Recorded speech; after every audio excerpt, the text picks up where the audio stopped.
Super Rugby Unlocked, the Saturday games. Unfortunately, three of these four teams playing. I don't have a magnet made, and I don't have a jersey. So apologies to fans of the Cheetahs, Pumas, and Griquas. I did look for a Cheetahs jersey, could not find one. Uh, my size and for sale, basically. But anyway, it is going to be good to see these teams play. I don't know that I've ever seen the Griquas or the Pumas play.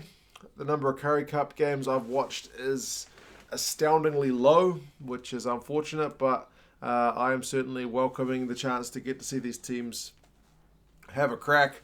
I'll go over the lineups. I'm going to need a lot of help in terms of some of these guys, especially from the likes of the Griquas and the Pumas. The Cheetahs and the Bulls guys I'm largely familiar with, but yeah, do let me know any insights you guys have got, and I'll go over the predictions as well. So with our first one, it's the Cheetahs against the Pumas. The Cheetahs are the team that I've mostly seen in Super Rugby years gone by, and a bit in the Pro 14, but admittedly not a heck of a lot. And man, even their own future is kind of up in the air at the moment, but we'll leave that to the side for now. We do know they've got a game this Saturday at Bloemfontein. It's on at 4:30 in the afternoon there, which makes it 3:30 a.m. here in New Zealand. So this is probably going to be one that I watch in the morning, delayed, but I'll still be watching it. In terms of the lineup, you got Maria, Fenta, and De Bruyne is the front row. De Bruyne's the guy who's at least come to my attention in recent times with all the green and gold stuff going on, which has been good to see for him, because traditionally in recent years, Cheetahs and Kings guys have not gotten near the Springbok side. Not since that game in Chicago, I think. Wigner and Steenkamp is the second row. Ooh, I'm not sure that I've seen those guys play. Have I seen Steenkamp play? I've probably seen Steenkamp. Insila Pokomela is a guy people keep talking up, saying he's a guy to watch. So I will be keeping an eye out for Junior Pokomela in the 7 jersey, and Jasper Visa is there at 8. I don't know that I know him. Rampina is obviously a legend of the game. He is in there at halfback, so scrum half. And Tian Skurman, I think I remember him more from his days at the Bulls.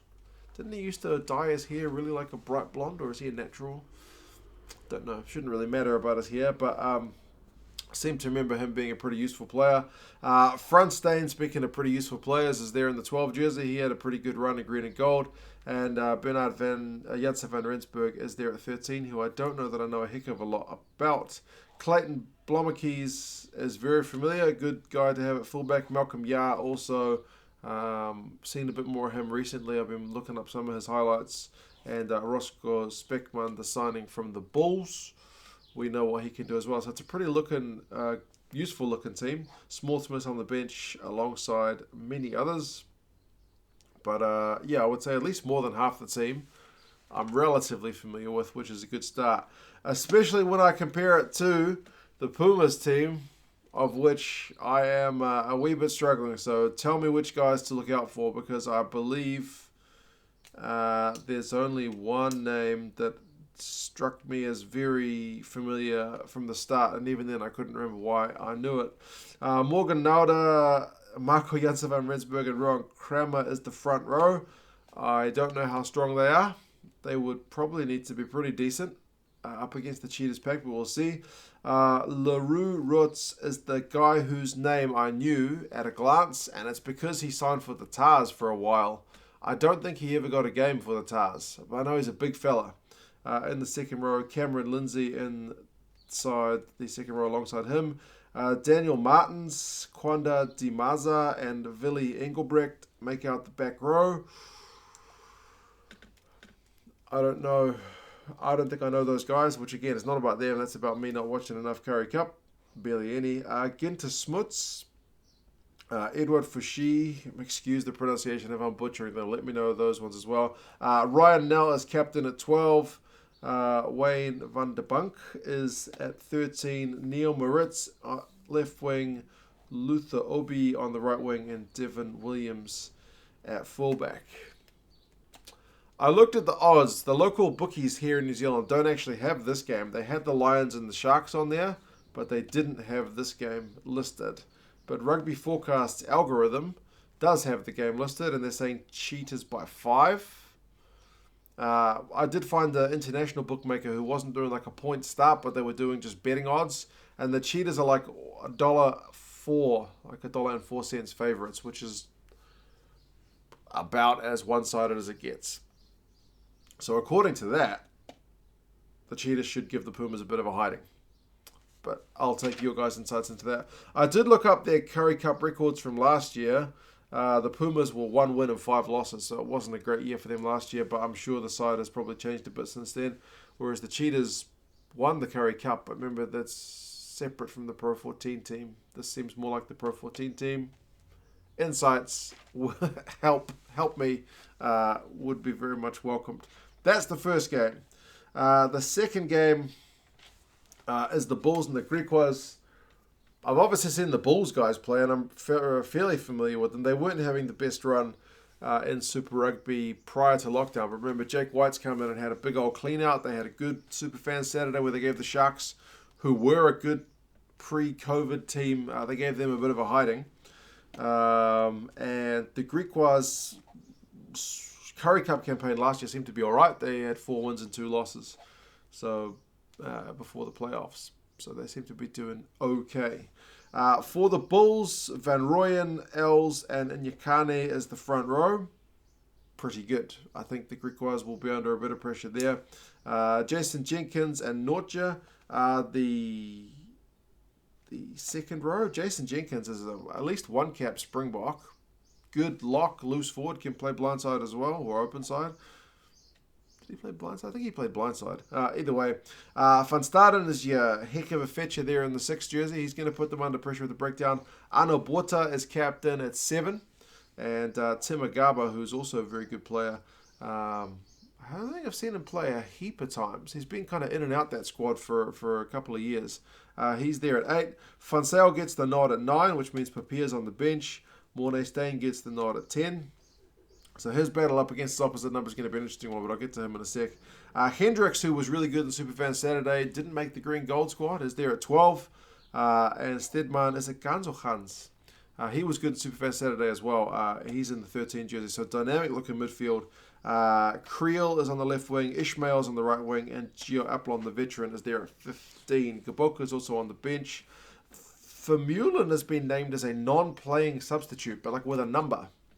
I forget which number it was, like 25? I'm still not sure what the deal with the substitutes in this competition, because the Lions have named more than 20. A couple of them have named more than 23, but the Bulls have named them as non-playing. So anyway. The Griquas, yeah, I'm way less familiar with these guys. I think there's maybe a couple of guys who I know. I certainly know the captain, that's George Whitehead. I'm not sure why I know him. Is it because he played for the Kings? I know him, though. Was he a backup to somebody else at another team? But he's captain for this team, so he'll be a linchpin, I would imagine, for the team. Msoli, Luz, and Jenkinson is the front row. I don't think I know those guys. Grunwald, Sekete. Second row, again, enlighten me, please. Els, Willemser, and Jordan are the back row. Zach Berger and Whitehead, like I mentioned. Svarts, Klaassen, midfield. Verity that name sounds familiar. Cassander and Volmink are the outside backs. It looks like they got Bjorn Basson as well. I saw a B. Basson on their listing. Went to the Griquas website and saw the first name is Bjorn. Is that the same dude? Has to be. What would the odds be if it's someone else? Anyway. So yeah, this is definitely going to be a big education for me. I'm sorry, this is not really full of any particular insights. Because, yeah, there's a whole lot of new players for me. But that's good.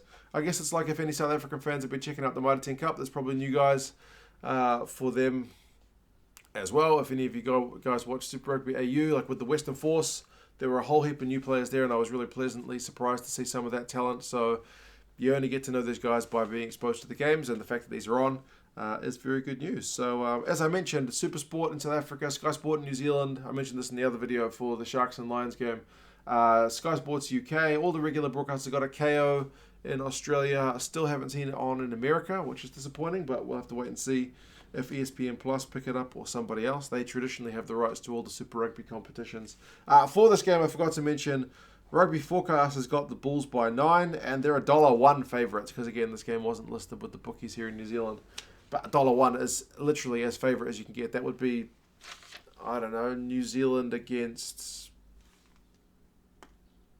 Georgia, maybe, in rugby union, like at the World Cup or something. Pretty one-sided looking odds. So it's on Pretoria. It is 7 o'clock at night, so it's an evening game, which makes it, 6 a.m. here in New Zealand, which is a wee bit more palatable than the first one. But that being said, I am pretty keen to see the likes of, Rampina and Franstein and whatnot for the Cheetahs. So, once again, apologies to the fans of these teams. I'll see if I can pop into work to print off some logos. My printer at home doesn't have any ink, so yes, I haven't been to work for a while because we've been ordered to work from home, but we should be able to go back now. So I'll see if I can get some printing done to at least get a logo up. The jerseys, I'll probably just be wearing the Super Rugby team. So again, do forgive me for that one, but I am keen to see how these teams go. Very curious and eager to see. You guys let me know your thoughts. Please, any insights you guys can share, I am more than welcome to read them. And I'll talk to you guys again soon. See you later.